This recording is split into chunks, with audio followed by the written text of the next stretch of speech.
Você vê imagens ao vivo da Praça São Pedro, onde ali por volta de 11 horas da noite, neste momento, então, no Vaticano, a praça está vazia neste momento, mas a gente começa o Jornal Local falando a frase mais marcante do dia, Habemus Papam. Vamos conversar sobre essa quarta-feira, então, começar essa edição histórica com o enviado especial dessa quinta-feira, na verdade, Rodrigo Craveiro, repórter do Correio Brasiliense, nosso enviado especial que está acompanhando desde sempre todos os detalhes, o passo a passo. Rodrigo, ótima noite para você, bem-vindo ao Jornal Local. Eu quero que você faça um resumo de tudo pra gente hoje. Esse dia foi, inclusive, posso dizer que um conclave rápido, mas esperado já, né, Rodrigo? Boa noite para você. Boa noite, Lucas Mobile, boa noite, telespectadores do Jornal Local. Esse 8 de maio de 2025 foi um dia histórico. Pela primeira vez na história, teremos um Papa norte-americano, ele é da Ordem Agostiniana, o cardeal Robert Prevost, e foi um dia muito emocionante. A eleição do Papa veio na quarta rodada de votação, com o Papa Francisco, em 2013, ele havia sido eleito na quinta rodada. Então foi uma eleição, assim, até surpreendeu pela rapidez. Havia uma expectativa aqui no Vaticano de que saísse o Papa ou na quinta votação, ou amanhã pela manhã, por volta da sexta ou sétima votação, ou até à noite. Seriam mais duas votações amanhã e duas à tarde. E surpreendeu muito o nome dele. Assim que o nome dele foi anunciado, a gente conseguia ver o rosto, o semblante, assim, de até espanto de algumas pessoas. Muitas pessoas não sabiam quem era ele. Eu conversei com um norte-americano que ele estava absolutamente incrédulo, assim, falando, olha, eu não acredito que eu vivi para ver isso, né? A primeira vez que um papa do meu país, né? Um papa nascido nos Estados Unidos, o Robert Prevost, ele nasceu em Chicago, ele tem 69 anos, mas ele é um profundo conhecedor da América Latina. Ele trabalhou durante mais de 20 anos no Peru. Ele foi arcebispo da cidade de Chiclayo, no Peru. Então, tanto que hoje ele fez uma coisa que nenhum papa havia feito. Durante o pronunciamento dele, depois da bênção Urbi et Orbi, ele fez uma parte do pronunciamento dele em espanhol, para externar a gratidão dele pelo povo peruano, pelo povo da diocese dele.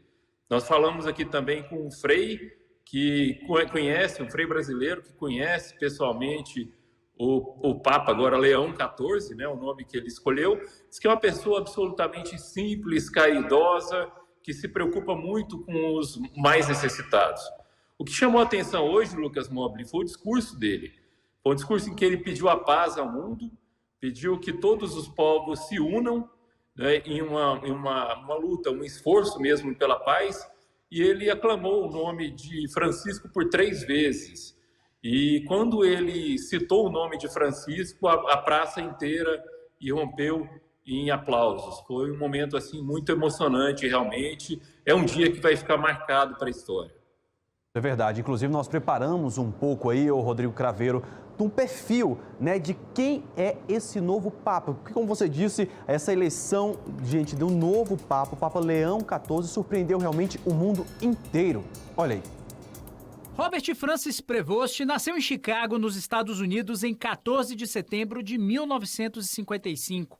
Entrou para a vida religiosa aos 22 anos e formou-se em teologia na União Teológica Católica de Chicago e, aos 27, foi enviado a Roma para estudar direito canônico na Universidade de São Tomás de Aquino.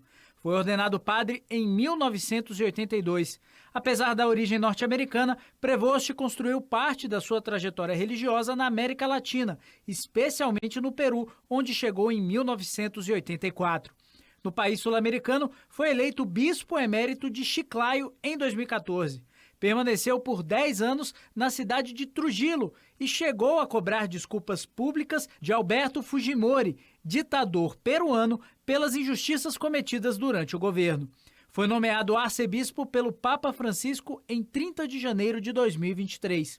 Neste mesmo ano, 3 mulheres acusaram Prevost de acobertar casos de abuso sexual cometido por 2 padres no Peru, quando elas ainda eram crianças. Segundo a Diocese peruana, Prevost seguiu os trâmites exigidos pela legislação da Igreja, encaminhando os casos ao Vaticano, que ainda não concluiu as investigações. Um dos envolvidos foi afastado preventivamente das funções sacerdotais e o outro já não exercia mais as funções por questões de saúde.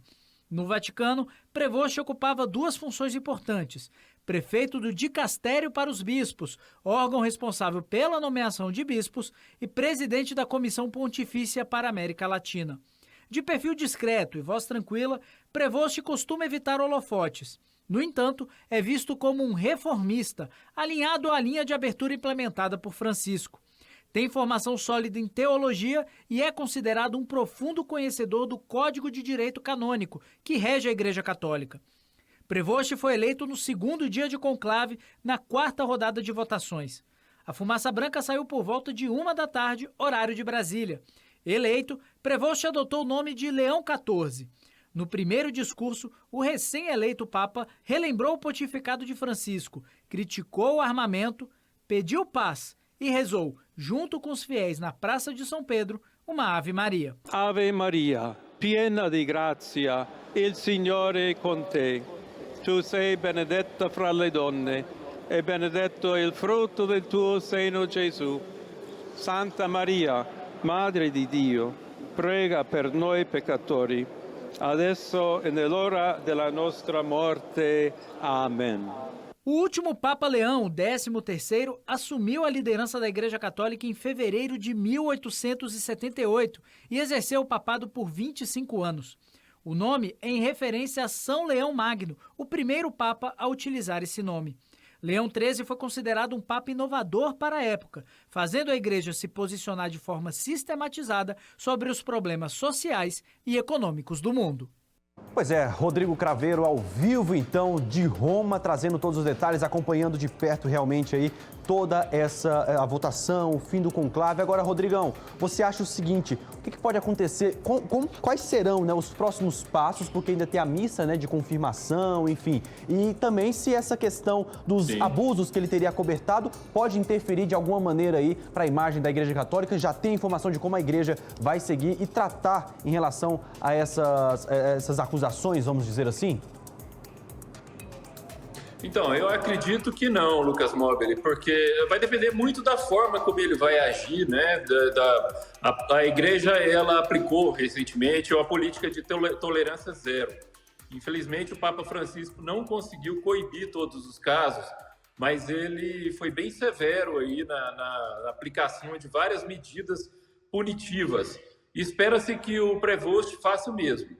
Eu conversei com duas sobreviventes, eles falam sobreviventes, né, mas são vítimas de padres, uma vítima de padre pedófilo, né, padres pedófilos que está aqui em Roma, e uma diretora de uma organização não governamental que se chama Bishop Accountability, que ela tem a função de coletar denúncias aí de acobertamento por parte de bispos e de crimes sexuais cometidos por padres, né? E nos últimos dias foram bem críticas em relação principalmente ao Luiz Tagle, que era o filipino, né? E também ao próprio secretário de Estado, me fugiu o nome dele agora, pessoal, eu peço desculpas aqui, mas era o secretário o Parolin, isso, Pietro Parolin. E elas foram bem críticas aos dois, e eu quero ouvi-las novamente, né, para saber o que elas acham do Papa agora.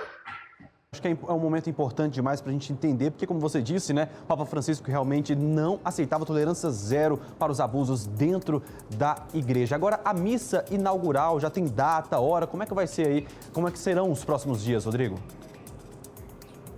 Não, ainda não. Nós estamos aguardando aqui a confirmação do Vaticano, né? Nós, jornalistas, recebemos os releases diariamente com informações. Foi assim durante o funeral do Papa Francisco, está sendo assim, e foi assim também durante o conclave. Então, nós estamos aguardando mais informações a respeito da missa inaugural.